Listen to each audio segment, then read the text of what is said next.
ದಿನಗಳಿಗೆ ವಾಪಸ್ ಕರ್ಕೊಂಡು ಹೋಗ್ತೀನಿ. ನೀವೊಂದಿಷ್ಟು ಮಾತುಗಳನ್ನು ಹೇಳಿದ್ರಿ. ಇನ್ಫ್ಯಾಕ್ಟ್ ಕಾಂಗ್ರೆಸ್ ಯಾವ ರೀತಿ ನಿಮ್ಮ ಮೇಲೆ ಒತ್ತಡ ಹಾಕ್ತು ಅಂತ, ಸೋನಿಯಾ ಗಾಂಧಿಯವರು ಪರೋಕ್ಷವಾಗಿ ನಿಮ್ಮ ಮೇಲೆ ಒತ್ತಡ ಹಾಕರು ಅಂತ. ಈ ಒತ್ತಡದ ನಡುವೆ ನೀವೇನಾದ್ರು ಮಾತುಕತೆ ಮಾಡಿದ್ರಾ? ಅನ್ನೋದಕ್ಕಿಂತ ನೇರವಾಗಿ ಒತ್ತಡ ಹಾಕಿದ್ರು. ನೀವೇನಾದ್ರು ಮಾತುಕತೆ ಮಾಡಿದ್ರಾ? ಅಂದರೆ ರಾಜಶೇಖರ್ ರೆಡ್ಡಿ ಅವರು ನಿಮ್ಮನ್ನು ಕರೆದು ಮಾತಾಡ್ಸೋಂಥ ಸಂದರ್ಭದಲ್ಲಿ ಏನಾಗಿತ್ತು? ಅಫ್ಕೋರ್ಸ್ ಬೇರೆ ನಾಯಕರು, ಈ ರಾಜಶೇಖರ್ ರೆಡ್ಡಿ ಹೊರತಾಗಿ ಕೇಂದ್ರದ ನಾಯಕರು ನಿಮಗೆ ಬೆದರಿಕೆ ಹಾಕಿದ್ದು, ಅವ್ರು ಬಂದು ನಿಮ್ಮನ್ನು ಮಾತಾಡಿಸಿದ್ದು, ಪಕ್ಷಕ್ಕೆ ಸೇರ್ಕೋಬೇಕು ಇಲ್ಲಾಂದ್ರೆ ಮುಂದಿನಗಳು ಸರಿ ಇಲ್ಲ, ಈ ಥರ ನೇರವಾಗಿ ಬೆದರಿಕೆ ಹಾಕಿದ್ದು ಅವರೆಲ್ಲರೂ ಕೂಡ ರಾಜಶೇಖರ್ ರೆಡ್ಡಿ ಅವ್ರ ಮೂಲಕನೇ. ಯಾಕಂದರೆ ಅವರು ತುಂಬ ಪವರ್ಫುಲ್ ಲೀಡರ್ ಆಗಿದ್ದಂಥವ್ರು. ಅವರಿಂದನೇ 2 ಬಾರಿ UPA ಸರ್ಕಾರ ಕೇಂದ್ರದಲ್ಲಿ ಬಂದಿರೋದು ಇಡೀ ಜಗತ್ತಿಗೆ ಗೊತ್ತಿರೋಂಥ ಒಂದು ವಿಚಾರ. ಅವರಿಗೆ ಹೇಳ್ತಾ ಇದ್ರು, ನಾನು ಅವ್ರ ಜೊತೆ ಅಣ್ಣ ಯಾವುದೇ ಕಾರಣಕ್ಕೂ ಕೂಡ ನಾನು BJP ಪಕ್ಷ ಬಿಟ್ಟು ಬರೋ ಪ್ರಶ್ನೆನೇ ಇಲ್ಲ ಅಂತೇಳಿ. ಒಂದು ಸ್ಟೇಜಲ್ಲಿ ಲಾಲ್ ಕೃಷ್ಣ ಅದ್ವಾನಿ ಅವರಿಗೆ ಹಂಪಿ ಉತ್ಸವ ನಡೀತಾ ಇದೆ, ಅವ್ರಿಗೆ ಕಾಂಗ್ರೆಸ್ಗೆ ಹೋಗ್ಬಿಡ್ತಾರೆ ಅಂತೇಳಿ ಒಂದು ಗಾಳಿ ಸುದ್ದಿಗಳೆಲ್ಲ ಕೂಡ ಡೆಲ್ಲಿಗೆ ಹೋಗಿ ತಲುಪಿತ್ತು.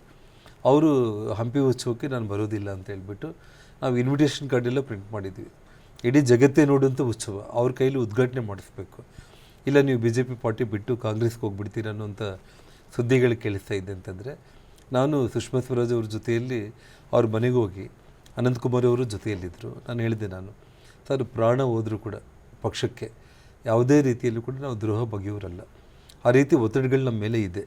ಆದರೂ ಕೂಡ ಯಾವುದೇ ಪರಿಸ್ಥಿತಿಯಲ್ಲೂ ಕೂಡ ನಾವು ಅಧಿಕಾರಕ್ಕೋಸ್ಕರ ಹಣಕ್ಕೋಸ್ಕರ ಇವತ್ತು ನಾನು ರಾಜಕೀಯಕ್ಕೆ ಬಂದಿಲ್ಲ. ನಾವು ಏನೂ ಇಲ್ಲದೇ ಇರೋ ಟೈಮ್ನಲ್ಲೇ ಸುಷ್ಮಾ ಸ್ವರಾಜ್ ಅವ್ರ ಜೊತೆಯಲ್ಲಿ ಒಂದು ಸಾಮಾನ್ಯ ಮಧ್ಯಮ ವರ್ಗದ ಕುಟುಂಬದ ಒಬ್ಬ ಸಾಮಾನ್ಯ ಮನುಷ್ಯರಾಗಿ ನಾವು ಪಕ್ಷದಲ್ಲಿ ಬಂದಿರುವಂಥವ್ರು.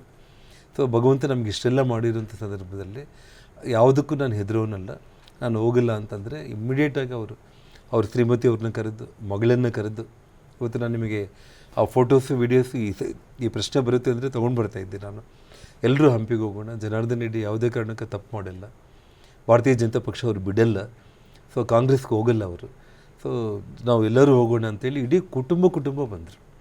ಇಡೀ ಕುಟುಂಬ ಬಂದು 4-5 ದಿನ ಬಳ್ಳಾರಿಯಲ್ಲಿ, ಹೊಸಪೇಟೆಯಲ್ಲಿದ್ದು ಹಂಪಿ ಉತ್ಸವದಲ್ಲಿ ಪಾಲ್ಗೊಂಡು ಪ್ರತಿಯೊಂದು ಸ್ಮಾರಕವನ್ನು ಕೂಡ ಅವರು ತುಂಬ ಪ್ರೀತಿಯಿಂದ ನೋಡಿ ಅವರು ಅದ್ವಾನಿಯವರು ವಾಪಸ್ ಹೋದರು.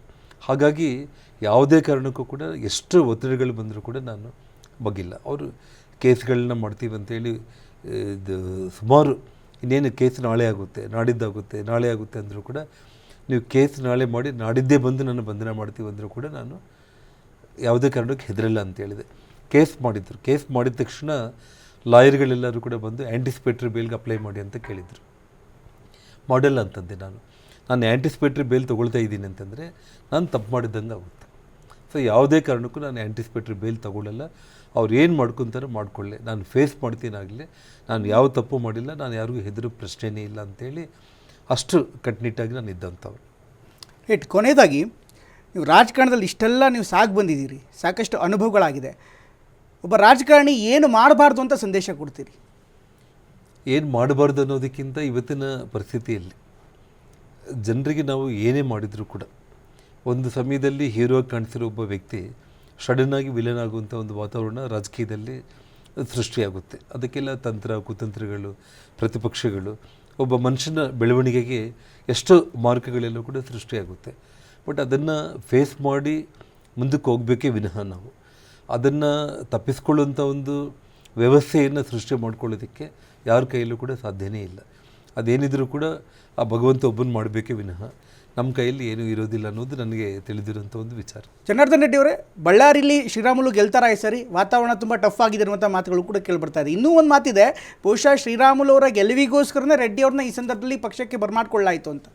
ಸೊ ಅದು ವಿಚಾರ ನಿಮಗೆ ಒಂದೇ ಒಂದು ಮಾತು ಹೇಳಬೇಕು ಅಂದರೆ, ಭಾರತೀಯ ಜನತಾ ಪಕ್ಷ ಅನ್ನುವಂಥದ್ದು 99 ಸುಷ್ಮಾ ಸ್ವರಾಜ್ ಅವರ ಸೋಲಿನ ನಂತರ 2004ರಿಂದ 4 ಬಾರಿ ಸತತವಾಗಿ ಗೆಲ್ತಾನೆ ಬರ್ತಾಯಿದೆ. ಜೊತೆಗೆ ಶ್ರೀರಾಮುಲು ಅವರಿಗೆ ಈ ಬಾರಿ ಅವ್ರೇನು ಪಕ್ಷ ಇವತ್ತು ತೀರ್ಮಾನ ಮಾಡಿ ಟಿಕೆಟನ್ನು ಕೊಟ್ಟಿದ್ದಾರೆ. ಜನರ ಪ್ರೀತಿ ಶ್ರೀರಾಮುಲು ಪರವಾಗಿ ಇದ್ದೇ ಇದೆ. ಮತ್ತು ಜನಾರ್ದನ್ ರೆಡ್ಡಿನ ಶ್ರೀರಾಮುಲನ್ನ ಗೆಲ್ಲಿಸೋದಕ್ಕೋಸ್ಕರನೇ ತೊಗೊಂಡು ಬಂದಿದ್ದಾರೆ ಅಂತ ಹೇಳೋದಕ್ಕಿಂತ ಕೂಡ ಜನಾರ್ದನ್ ರೆಡ್ಡಿ ಭಾರತೀಯ ಜನತಾ ಪಕ್ಷದಲ್ಲಿ ಇರಬೇಕು ಅನ್ನೋಂಥ ಒಂದು ಬಯಕೆ ಲಕ್ಷಾಂತರ ಕಾರ್ಯಕರ್ತರ ಮನಸ್ಥಿತಿಯನ್ನು ಹೈಕಮಾಂಡ್ ಕೂಡ ಅರ್ಥ ಮಾಡ್ಕೊಂಡ್ಬಿಟ್ಟು ನನ್ನ ಪಕ್ಷದಲ್ಲಿ ಬರಮಾಡ್ಕೊಂಡಿರೋವಂಥದ್ದು. ಹಾಗಾಗಿ ಶ್ರೀರಾಮುಲು ಅವರು ಕನಿಷ್ಠ ಪಕ್ಷ ಅಂದರೆ ಇದುವರೆಗೂ ಬಳ್ಳಾರಿಯಲ್ಲಿ ಏನೊಂದು ರೆಕಾರ್ಡ್ ಇದೆ. ಇಷ್ಟು ಓಟಲ್ಲಿ ಸೋನಿಯಾ ಗಾಂಧಿ ಅವರು ಒಂದು 30,000 ಓಟಲ್ಲಿ ಗೆದ್ದಿರ್ಬೋದು, ಕರುಣಾಕರ್ ರೆಡ್ಡಿ ಅವರು 32,000 ಓಟಲ್ಲಿ ಗೆದ್ದಿದ್ದರು, ಶಾಂತ ಕೇವಲ 2,000 ಓಟಲ್ಲೇ ಗೆದ್ದರು ಅವರು. ಆ ನಂತರ ನಿಮಗೆ ದೇವೇಂದ್ರಪ್ಪ ಅವರು 40,000 ಮತಗಳಲ್ಲಿ ಅವರು ಗೆದ್ದಿರ್ಬೋದು. ಶ್ರೀರಾಮ್ಲು ಒಂದು ಬಾರಿ ಪಾರ್ಲಿಮೆಂಟ್ ಮೆಂಬರ್ ಆಗಿ 86,000 ಓಟಲ್ಲಿ ಗೆದ್ದಿದ್ದಾರೆ. ಈ ಬಾರಿ ಖಂಡಿತವಾಗ್ಲೂ ಕೂಡ 2-3 ಲಕ್ಷ ಅಂತರದಲ್ಲಿ ಶ್ರೀರಾಮ್ಲು ಅವರು ಗೆಲುವನ್ನೋದು ತಾವು ನೋಡ್ಬೋದು. ಇನ್ನೊಂದು ಮೈತ್ರಿ ಮಾಡ್ಕೊಂಡಿದ್ದೀರಿ ಈ ಬಾರಿ, JDS ಜೊತೆಗೆ ಮೈತ್ರಿ ಇದೆ. ಈ ಮೈತ್ರಿ ಪ್ಲಸ್ ಇದೆಯಾ ಮೈನಸ್ ಇದೆಯಾ? ಯಾಕೆಂದರೆ ಅಷ್ಟೊಂದು ಕಾನ್ಫಿಡೆನ್ಸ್ ಇದ್ದರೆ ಮೈತ್ರಿ ಯಾಕೆ ಬೇಕಿತ್ತು ಅನ್ನುವಂಥ ಮಾತು ಕೂಡ ಇದೆ. ಹೀಗಾಗಿ ಇದು JDS ಇಂದ BJPಗೆ ಲಾಭನೋ, BJPಯಿಂದ JDSಗೆ ಲಾಭನೋ? ಸೊ ಈ ಒಂದು ವಿಚಾರದಲ್ಲಿ ಏನಂದರೆ ಇಡೀ ದೇಶದಲ್ಲಿ ಭಾರತೀಯ ಜನತಾ ಪಕ್ಷದ ಜೊತೆಯಲ್ಲಿ ಯಾರೆಲ್ಲ ಬಂದು ಸೇರ್ಕೋಬೇಕು, ಭಾರತೀಯ ಜನತಾ ಪಕ್ಷದ ಹೆಜ್ಜೆಯಲ್ಲಿ ಹೆಜ್ಜೆ ಆಗಬೇಕು ಅನ್ನೋ ಬಯಕೆ ಯಾರ್ಯಾರಿಗಿದೆಯೋ ಅವರೆಲ್ಲರನ್ನೂ ಕೂಡ ಸ್ವಾಗತ ಮಾಡಿ ಜೊತೆಯಲ್ಲಿ ಸೇರಿಸ್ಕೊಂಡು ಭಾರತೀಯ ಜನತಾ ಪಕ್ಷ ಮುಂದಕ್ಕೆ ಹೋಗ್ತಾ ಇರೋ ಕಾರಣ ಸೊ ಖಂಡಿತವಾಗ್ಲೂ ಕೂಡ ಒಬ್ಬರಿಂದ ಒಬ್ಬರಿಗೆ ಒಳ್ಳೆಯದೇ ಆಗುತ್ತೆ.